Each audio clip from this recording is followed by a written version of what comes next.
This morning, you might have seen some of the new reports and different rumors about, from Jeff Gluck and Adam Stern and others, of the Athletic article talking about the possibility and strong look that NASCAR is taking of going back in some way to a full season points format.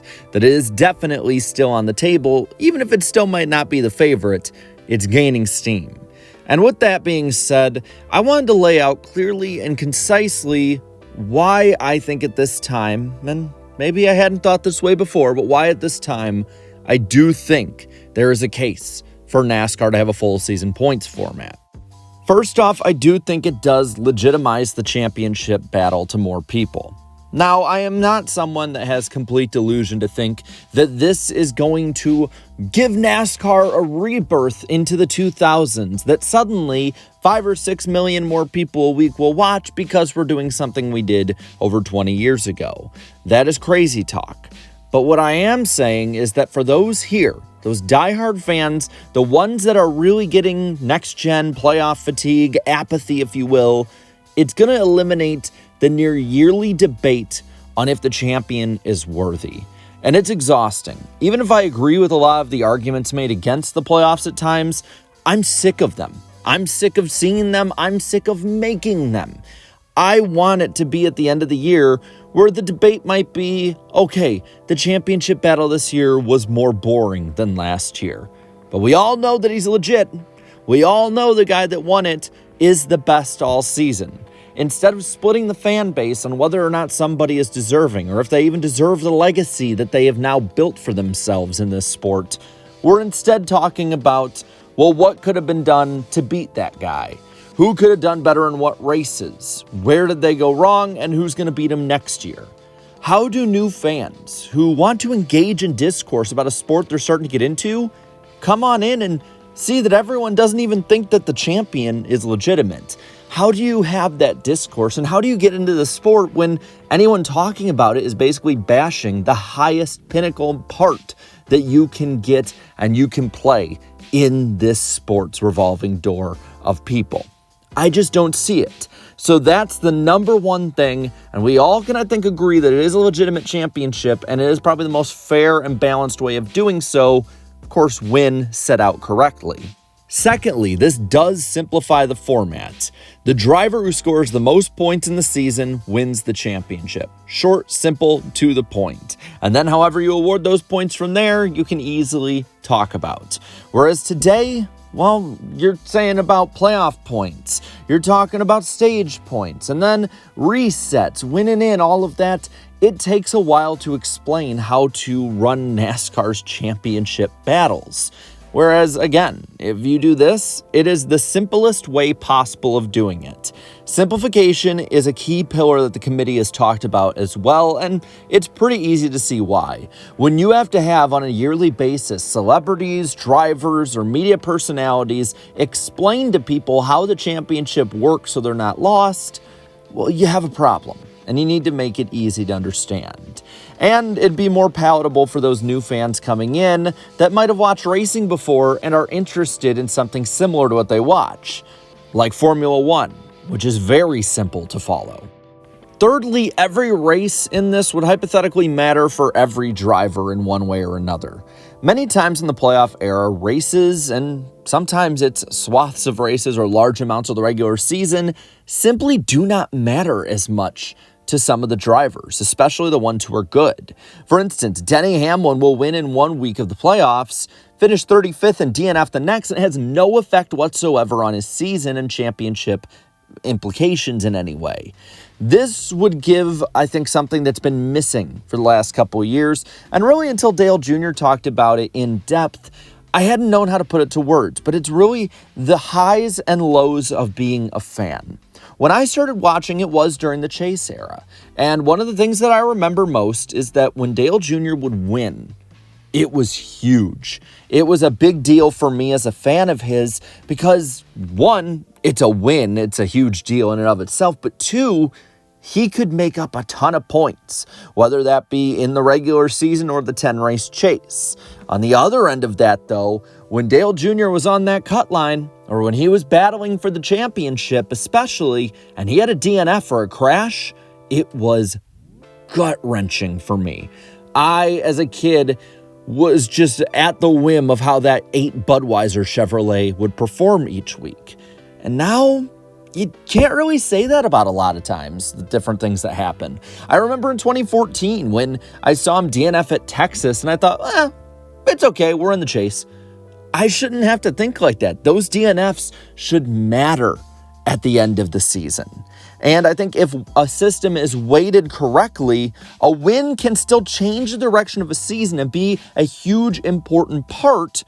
But on the same other end of that token, DNFs can leave that pit in your stomach.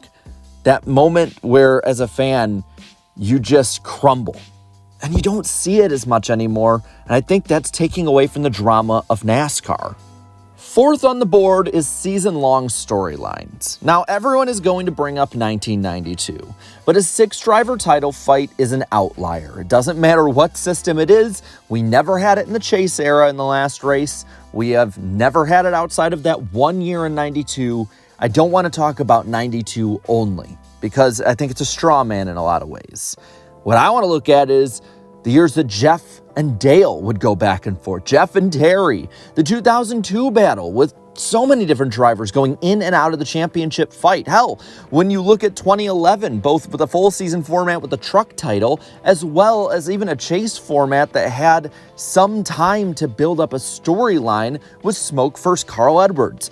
Hell, in 2021 with Formula One, you had Max Verstappen versus Lewis Hamilton. I am a diehard NASCAR fan, and I was interested in how that battle finished out. I have no care whatsoever for Formula One. It drew me in as a racing fan. You can follow these title fights, these rivalries between drivers throughout the whole season with these kind of battles. The fifth point I want to make is that I think a full season points format kind of foolproofs NASCAR from having as many huge controversies. Now, there's the big one, of course, we talked about earlier, not questioning a deserving champion, and really that just scratches the surface. Look at the chase era and especially playoff era, and it has been defined by, in my opinion, just sport-staining controversies that change the way we view the sport. Look at Spingate. A reset is what caused Spingate, which led us in large part to what we're at now. It prevents a 2020 Martinsville with Kevin Harvick, somebody who was the best all year, not even having a chance to compete for the title. And then in turn, that has soured people on the legacy of Chase Elliott for what was a great 2020. The 2024 Martinsville shenanigans that we saw multiple teams partake in. It prevents Logano-type season from last year winning a championship. And there's no disrespect to Logano. If that was Chase Elliott, if that was William Byron, Ross Chastain, I don't care who it was.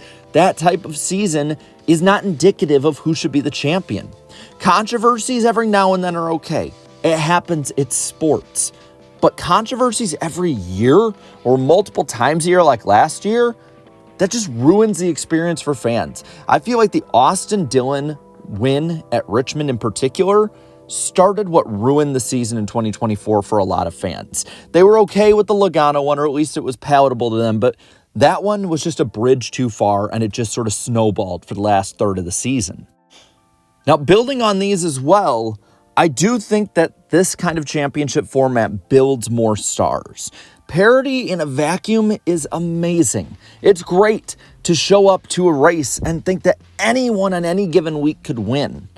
And there are races that completely fit into that narrative perfectly, and it's part of what we like about them. It's why Daytona and Talladega in large part have become almost household names in American homes.